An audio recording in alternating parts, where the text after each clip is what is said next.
Recording started. I won't say anything. No spoilers. Don't worry about it. So, all right, everybody, welcome. Just so you guys know, this is basically the last live class that we have for personal finance. So, we're going to be talking about identity theft, consumer protection, and a couple things like that. So, somebody said Frozen 2 was good. I loved it. I won't spoil anything. Okay. Yeah, I thought it was good too. I thought it was really good and followed a good storyline and sweet. So, awesome. Okay, let's go where you should be and where you're going. Okay, so as of right now, you should have gone all the way through 8.20. So this week 6 was basically last week. So I'm saying this is kind of this week and this week. What I want to do is kind of get you a little bit caught up or a little bit ahead. So basically you can finish the week 8, do lessons 14 and 15, and that gives you a little bit to get caught up. So since this is the last live lesson here, that puts on us that we go on break on the 20th and kind of go from there, okay? And then you'll have a little bit of time after the break just to get everything going. So if you are behind, don't fret. You'll be able to get caught up if you're willing to put in the work, okay? All right, so we're going to talk about, as I said, identity theft and consumer rights. So there's a really good story of movies, as we've been talking about movies, right? Frozen 2, about a story called Catch Me If You Can. You guys have heard of that before? It's a true story. You had Leonardo DiCaprio play in it in the movie. It was a blockbuster movie, but it was a true story. Okay. What happened there is this person back in the 1950s, it was a young kid, he was under 18, 16 years old, kind of ran away from home, and he impersonated, now this is kind of crazy, impersonated a pilot. He never actually flew the plane, he always flew like the shotgun thing so he could fly wherever he wanted. He would steal people's checks, or he'd write his own checks, and the bank at that time had to send it all the way across the country, so he was able to cash the money and get it out.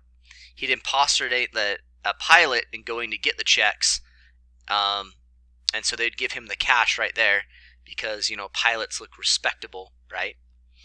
And he just had some crazy identity. He was also a doctor. He impersonated a doctor, which is kind of scary if he was operating on you. He impersonated a lawyer. He impersonated a professor. So he was quite interesting. Anyways, he got caught by the police, and he spent some time in jail. He actually got to the point where he found his own printing press, and he was starting to print fake money. And he got caught over in Europe, and he had to spend some bad time in prison. But anyway, the FBI brought him on as basically an analyst to help them out in fraud cases. And so this is something that has kind of ratcheted its way up to now everybody's worried about the stealing of personal information via your computer, right, or your phone. And so there's a lot of things you got to do out there to protect yourself, and we'll go over some of those and some scams that have kind of gone on. So kind of like this lesson, it's a little fun here. Okay, so you're right as a consumer. Okay, a consumer is somebody who buys something. So Megan says, simple, don't have accounts on anything. I wish it was that easy, right? But that's our life now, right? Straight cash. All right. It was funny. My brother, he just went with his wife to Hawaii, and he's a cash guy. I mean, he'll bring cash. And he went there, and he said, here's this. He's like, they said we don't take cash. He's like, what? So I think it is actually a federal law that you have to take currency, which he didn't know about, which I told him, dude, you should get it. But everything's going like on cards, and I've had my credit card stolen a little bit sometimes. Has anybody else had or known of somebody that's had like a card stolen or used and it wasn't them? Any kind of identity theft stories. I always have a couple at least. You want to put it in the chat there. Anybody have anything?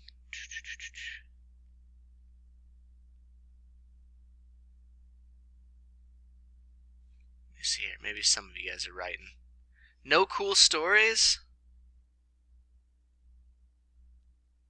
Well, if you guys want to, oh, somebody said my mom got her iPad stolen in California. Okay. Yeah, and there's probably some private information on there.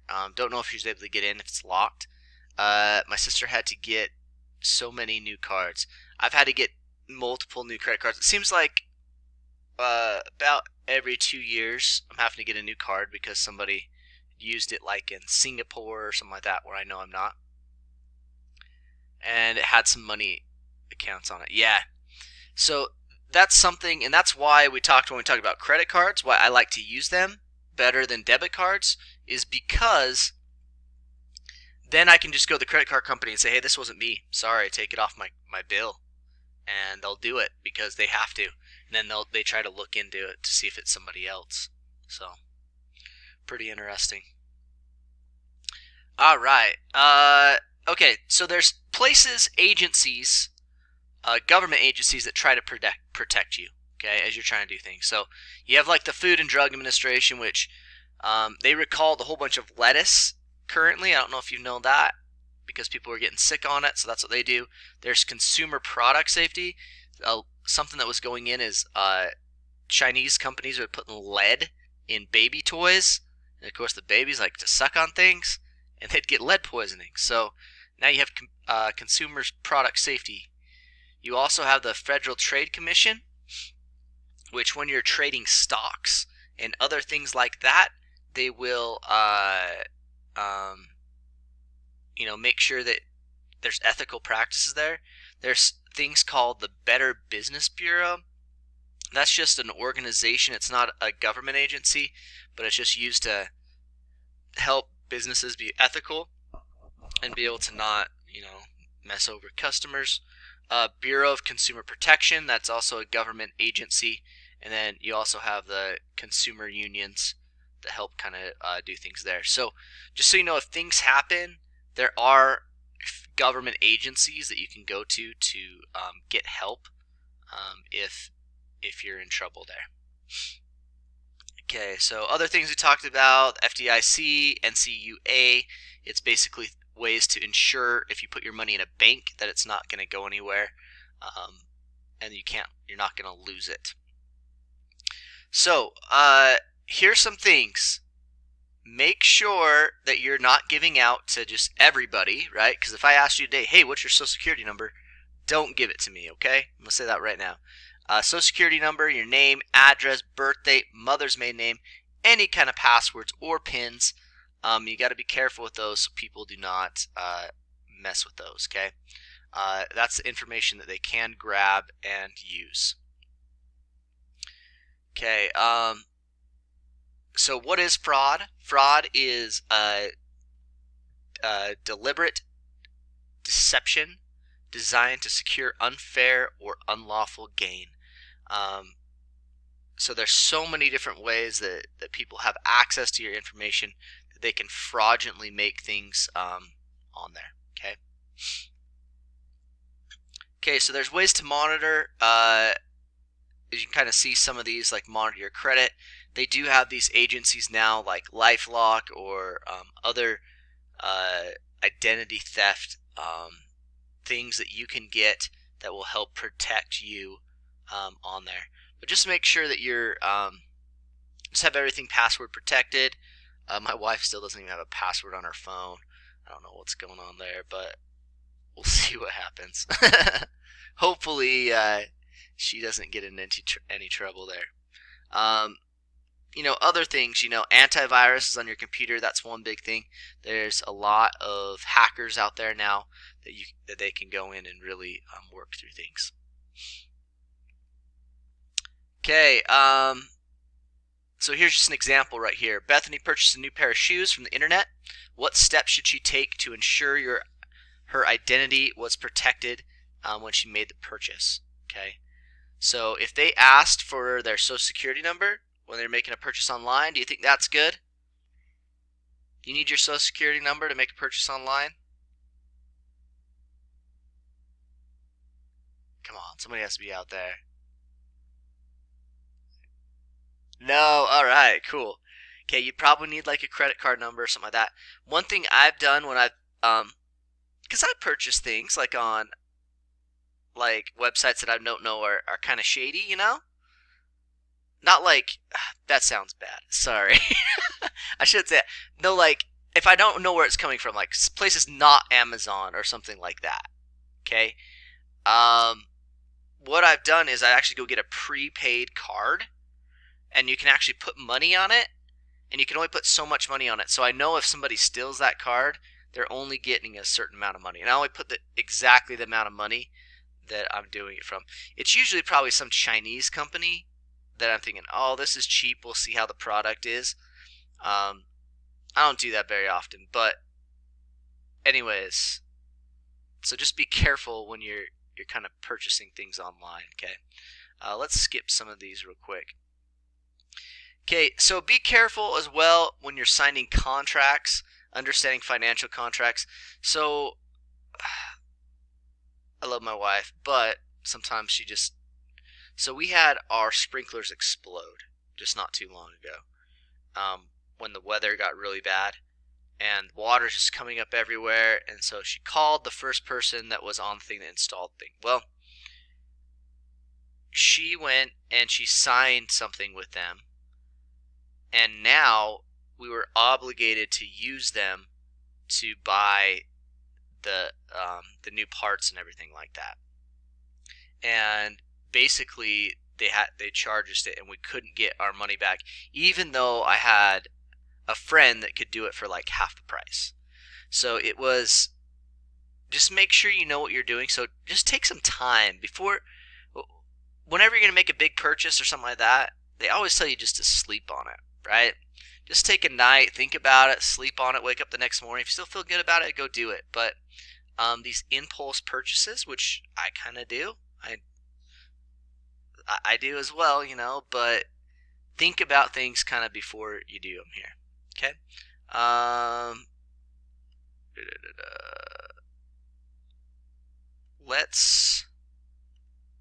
Sorry, I'm kind of skipping along here. Okay, let's go to scams and schemes, okay? So if you go on, and let's make sure your parents will let you do it or whatever. It's kind of an interesting show, but it's a YouTube show that's based in Britain, but it's called The Real Hustle. So if you just type in Real Hustle, and it will show you a whole bunch of scams and schemes that people do to get money. And it's really interesting because they use these, and you're like, oh wow, I would have never thought of that. Like one thing, some of them use technology that they hack into your Bluetooth, and then they make your phone call a certain number. Well, the number, if you call it, it automatically takes money from your account, right? It just bills you because it's a paid service. So, anyways, you got to be careful with things like that. So that was one of them. They have all kinds of other things on there. So if some of these schemes or scams, you want to see what is going on out there, and some of them are really technical, and it's a little kind of scary there. Okay, so we already talked about a scam. It's a fraudulent or deceitful scheme. So some things you may have heard before. One's like a pyramid scheme, okay, where basically you have people at the top, and those people at the top get other people below them, and they're selling something, okay? They're selling basically like memberships, but you don't really get anything out of the membership, okay?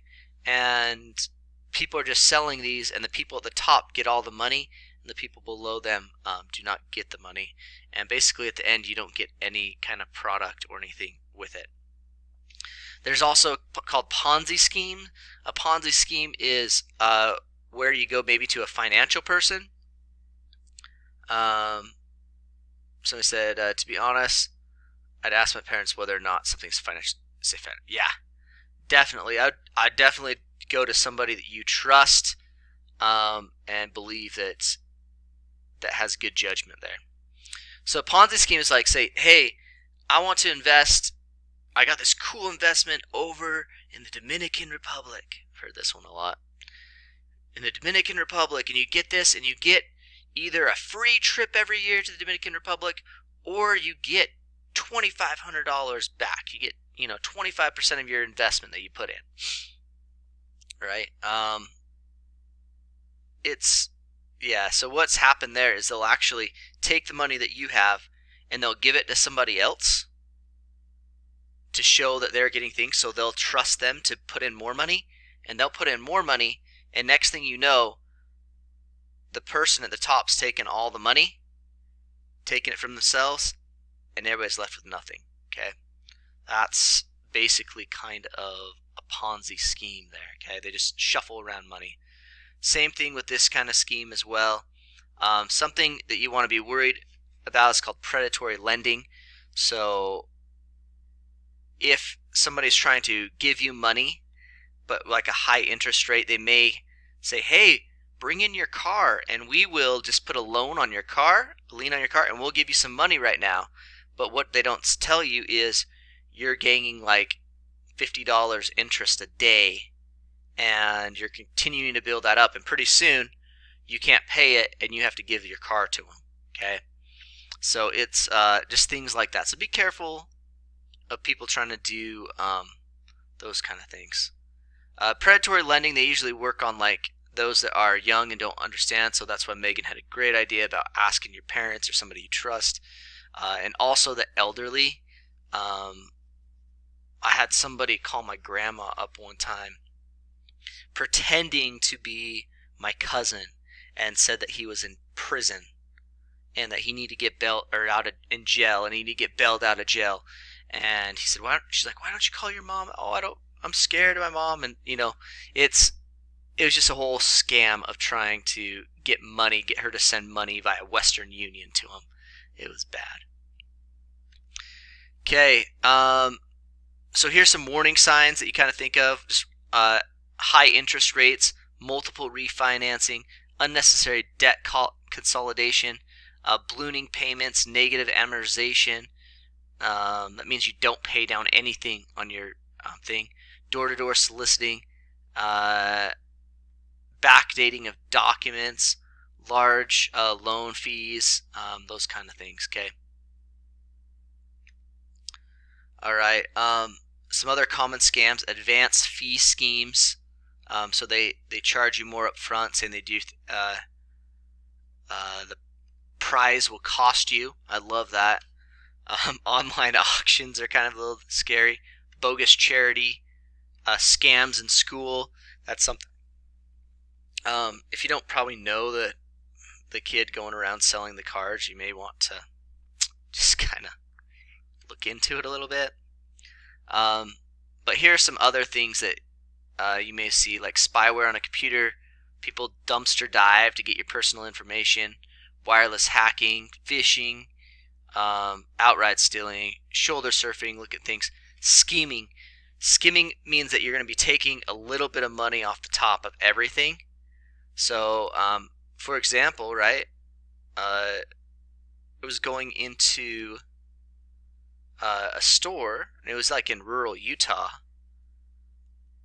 Yeah, somebody shredding documents, putting them in a safe place to get out. Yep, exactly. So I was going into a grocery store one time, and the person in front of me, well, it was interesting. So I knew the person in front of me, and so what they did is they swiped their card, and they had a debit card. And so on there, the button said, do you want any cash back? Well, the buttons were switched around. So he put no, right? But it actually meant yes. And I think what the cashier was doing is the cashier was saying, he charges you that, make sure you don't look, grabs the $25, puts it on their cash register, and you got money. Okay, so keep looking. Another reason to use a credit card while doing those things. Or cash, right? Everybody says cash is king. Okay, so anyways, that's kind of the breakthrough of financial scams, schemes, anything to kind of help you take anything. So any questions that you have in regards to this lesson or anything like that, I am going to put back up the pacing guide. So this is what you kind of should have done. You should have done with by the end of this. Well, basically, let's see here. By the end of the 20th, or actually the 23rd, which is still a while, you should be done with the class. If not, you still have all of winter break to get everything done, and just kind of get those quizzes fixed and finished there. So, all right, any questions for me? Anything you'd like to know? How am I? I'm doing good. How are you, Megan? Awesome. Well, I'm going to stop the recording real quick, but I'm sticking around to ask any Recording questions or stopped. anything.